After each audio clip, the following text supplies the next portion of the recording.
जय हिंद दोस्तों, स्वागत है आप सभी का आपके अपने YouTube चैनल जैकपुर पे। तो आज के इस वीडियो में हम लोग क्लास 9 के विज्ञान यानी कि साइंस का मोस्ट इम्पॉर्टेंट वीडियो लेकर आए हैं, जिसमें हम लोग टॉप के क्वेश्चंस देखने वाले हैं MCQ में। तो वीडियो काफ़ी इम्पॉर्टेंट है, पूरा वॉच करना है, ज़रा सा भी आप लोग को स्किप नहीं करना है। यदि अगर आप थोड़ा सा भी एक भी क्वेश्चन छोड़ देते हैं तो हो सकता है कि एग्ज़ाम में आपका क्वेश्चन वहीं से बने। वीडियोज़ में आपको क्वेश्चन जो मिलेगा वो दोनों लैंग्वेज में मिलेगा, हिंदी में भी मिलेगा और इंग्लिश में भी मिलेगा, ताकि दोनों विद्यार्थियों को हेल्प हो पाए। ठीक है, तो चलिए शुरू करते हैं। और आज का पहला सवाल आपके स्क्रीन पर है। कोशिश करिए कि हमसे पहले आप आंसर कर पाएँ, ताकि आप उसको क्रॉस चेक कर पाएँ।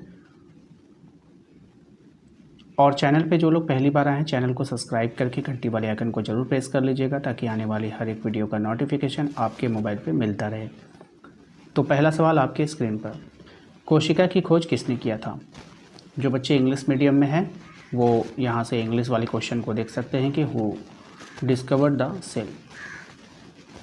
तो कोशिका की खोज किसने किया था? 4 ऑप्शंस आपके पास हैं। रॉबर्ट हुक है, न्यूटन है, डार्विन है और आइंस्टीन है। इसका राइट आंसर हो जाएगा आपका रॉबर्ट हुक। ठीक है, अब मान लो कि कोई हुक है, इस तरह से हुक होता है, आपने देखा होगा, इस यहाँ पे नोक होता है। तो आपको जस्ट इमेजिन करना है कि कोई कोशिका है, अगर उसको हमने खोजा है तो एक कॉर्क था, मानो को चलो कोई ऐसा सीट है, यहाँ से हमने हुक से उसको निकाला थोड़ा सा, फिर उसको हमने माइक्रोस्कोप में नीचे रख करके उसको जांच किया। तो आपको जस्ट इमेजिन करना है कि कोशिका को खोजा कैसे गया था। तो हुक की सहायता से खोजा गया था, है ना। एक हुक था, हुक से उसको निकाल कर खोजा गया था। तो हुक से आपको रॉबर्ट हुक याद आ जाएगा। ठीक है, तो जहाँ कहीं भी ट्रिक अप्लाई होगा वहाँ पर हम ट्रिक भी अप्लाई करते चलेंगे। ओके, तो इसलिए ये वीडियो मोस्ट इम्पॉर्टेंट हो जाता है आपके लिए। क्वेश्चन नंबर आते हैं 2 पर। क्वेश्चन नंबर 2 में देखिए कहा गया, पदार्थ की सबसे छोटी इकाई क्या होता है? तो कोई भी पदार्थ है, ठीक है, अगर उसको छोटी इकाई की बात करें वो क्या होता है आपको बताना है। अगर हम इंग्लिश में क्वेश्चन की बात करें तो यहाँ पर लिखा है what is the smallest unit of matter. ठीक है, ऑप्शंस है, कोशिका है, परमाणु है, ऊतक है और अणु है। इसका राइट आंसर हो जाएगा आपका परमाणु, ऑप्शन नंबर बी। ठीक है, इसको ट्रिक से कैसे याद करेंगे? तो देखिए, आपने सुना होगा परमाणु बम, एटम बम। तो एटम बम क्या होता है? बहुत ही खतरनाक होता है। अगर ये विस्फोट होता है ना, तो दुनिया में जितनी भी चीज़ें हैं ना, उसको सबसे छोटी इकाई में उसको तोड़ देगा। यानी कि इतना उसके टुकड़े होंगे, इतना वो ख़त्म हो जाएगा पूरे तरीक़े से। ठीक है, तो इस तरह से आप ट्रिक से याद कर सकते हैं कि बहुत ही डेंजर होता है परमाणु बम। ठीक है, आइए अगले सवाल पे आते हैं। हमारा अगला सवाल है कि जल का रासायनिक सूत्र क्या है? What is the chemical formula of water. तो जल का रासायनिक सूत्र के बारे में आपको बताना है। अब आप यहाँ पे देख पा रहे हैं CO2 है, O2 है, H2O है और NaCl है। तो इसका जो राइट आंसर होगा वो हो जाएगा आपका H2O। ठीक है, तो जल का जो रासायनिक सूत्र है वो है आपका H2O। ये तो एक फार्मूला है, इसमें कोई भी टिक की आवश्यकता नहीं, आपको रट लेना है। क्वेश्चन नंबर 4 पे आते हैं। कह रहा है कि पौधों में भोजन बनाने की प्रक्रिया क्या कहलाती है? ठीक है, तो what is the process of food making in plants called. Options आपके पास हैं, देख पा रहे हैं। श्वसन कहलाएगा, प्रकाश संश्लेषण कहलाएगा, पाचन कहलाएगा या फिर उत्सर्जन कहलाएगा। तो पौधों में भोजन बनाने की जो प्रक्रिया है उसको हम लोग कहते हैं प्रकाश संश्लेषण, फोटोसिंथेसिस। ठीक है, तो इसको ध्यान में रखना है, काफ़ी अच्छा सवाल है। चलिए नेक्स्ट सवाल है कि पृथ्वी के चारों ओर वायु की परत को क्या कहते हैं? What is the layer of air round the earth called. तो पृथ्वी के चारों ओर जो वायु की परत है उसको हम लोग वायुमंडल बोलते हैं, एटमॉस्फेयर बोलते हैं इंग्लिश में। ठीक है, तो ऑप्शन नंबर बी इसका करेक्ट आंसर हो जाएगा। तो यहाँ पर ट्रिक से आप कैसे याद कर सकते हैं? जैसे यहाँ पे वायु वर्ड किया, वायु की परत है तो भाई वायु तो उसमें रहेगा ही, तो वायुमंडल। ठीक है, वायु की परत है तो वायु तो रहेगा ही, इसलिए हम लोग यहाँ पे क्या बोलेंगे? वायुमंडल बोलेंगे। ठीक है, क्वेश्चन नंबर आते हैं 6 पर। इसमें कहा गया है कि रक्त का लाल रंग किसके कारण होता है? आखिर जो हमारा ब्लड होता है वो लाल क्यों होता है, और होता है तो वो किसके कारण होता है? तो what gives blood it's red colour. ठीक है, तो हीमोग्लोबिन, क्लोरोफिल, प्लाज्मा। इसका राइट आंसर हो जाएगा आपका हीमोग्लोबिन के कारण। किसके कारण होता है? हीमोग्लोबिन के कारण होता है। ठीक है, याद रहेगा। चलिए, इसमें अगर हम ट्रिक की बात करें तो लाल रंग की बात कर रहे हैं, तो आप किसी भी चीज़ को अगर हीट करोगे, है ना, तो वो क्या हो जाता है? लाल हो जाता है। तो हीमोग्लोबिन, हिट, है ना, ही से याद रखना, आप लोगों को याद आ जाएगा। क्वेश्चन नंबर आते हैं 7 में। इसमें कहा गया है कि ध्वनि किस माध्यम में नहीं चल सकती है। अब जैसे ध्वनि है, आपने किसी को यहाँ से आवाज़ दिया, ठीक है, आपने यहाँ से दिया, यहाँ पे दूर बैठा कोई व्यक्ति इसको सुन लिया, ठीक है, तो यहाँ से आपने आवाज़ दिया, तो आवाज़ आपका यहाँ से यहाँ तक गया, तो ये क्या कर रहा है, एक गमन कर रहा है, चलन कर रहा है, ट्रैवल कर रहा है। बात समझ में आया। यहाँ से आपने इसको बुलाया, तो यहाँ तक जो आवाज़ गया इसका, यहाँ से यहाँ आवाज़ जो जा रहा है इसके कानों में, तो आपकी जो आवाज़ है ये ट्रैवल कर रहा है। बात समझ में आई। तो वो कैसे करता है, वो इस तरह से ट्रैवल करता है, ठीक है। तो इसके कहने का तात्पर्य है कि ध्वनि जो होता है वो माध्यम में नहीं चल सकता।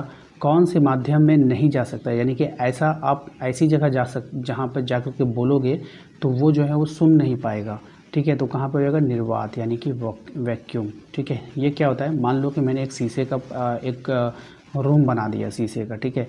शीशे के रूम में आप दोनों मित्र को मैंने घुसा दिया, ये 2 लड़का है, ये शीशे के रूम के अंदर डाल दिया, और यहाँ से जितने भी एयर है ना सारे को हमने निकाल दिया। अब इसके अंदर कुछ नहीं, ये निर्वात है, खाली डब्बा है शीशे का, ठीक है। इसके अंदर हवा की एक बूंद भी नहीं है। अगर आप इसको कुछ बोलोगे ना तो ये नहीं सुन पाएगा। क्यों? क्योंकि आपकी आवाज़ को ट्रैवल करने के लिए कुछ मिल नहीं रहा है, ठीक है। तो गैस में भी ट्रैवल कर सकता है, द्रव्य में भी आवाज़ ट्रैवल करता है, ठोस में भी आवाज़ ट्रैवल करता है, लेकिन निर्वात में नहीं करता है। बात समझ में आई। क्वेश्चन नंबर 8 में कह रहा है कि कोशिका का नियंत्रण केंद्र क्या है, यानी कि what is the control centre of your cell. Cell जो होता है हमारा, उसका आखिर नियंत्रण कहाँ से होता है, ये आपको बताना है। तो केंद्र से। तो देखिए, सेंट्रल गवर्नमेंट बोलते हैं ना, इसको हम लोग क्या बोलते हैं, केंद्र सरकार बोलते हैं ना हिंदी में। सेंट्रल गवर्नमेंट, केंद्र सरकार। तो सेंटर एक केंद्र होता है, मान के चलो ये देश है, तो देश का संचालन कहाँ से होगा, यहाँ से। तो अगर आप यहाँ से करोगे तो ये पूरा एरिया दूर पड़ जाएगा। तो इससे बढ़िया क्या है, इससे बढ़िया है कि सेंटर में रहो। सेंटर में रहोगे तो हर एक दूरी आपके लिए बराबर होगी।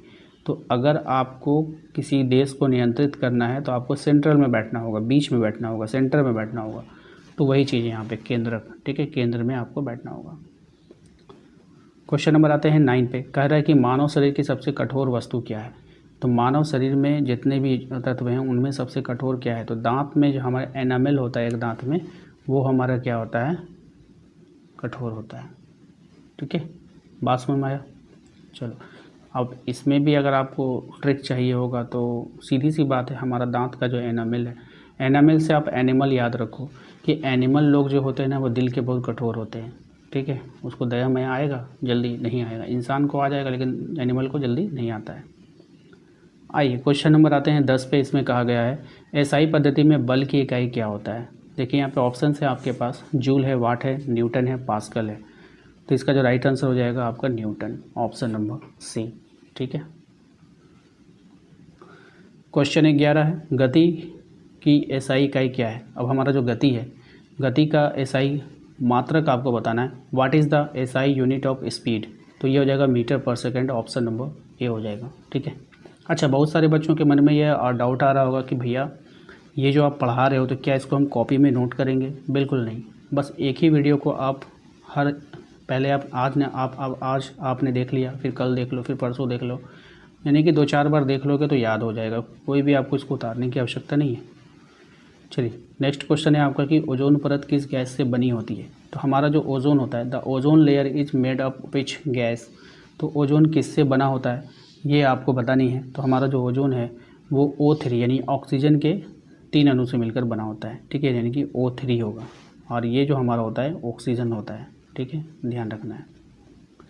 क्वेश्चन नंबर आते हैं 13 में। कहा गया है कि पौधों में जल का परिवहन कौन करता है। बहुत ही अच्छी बात है।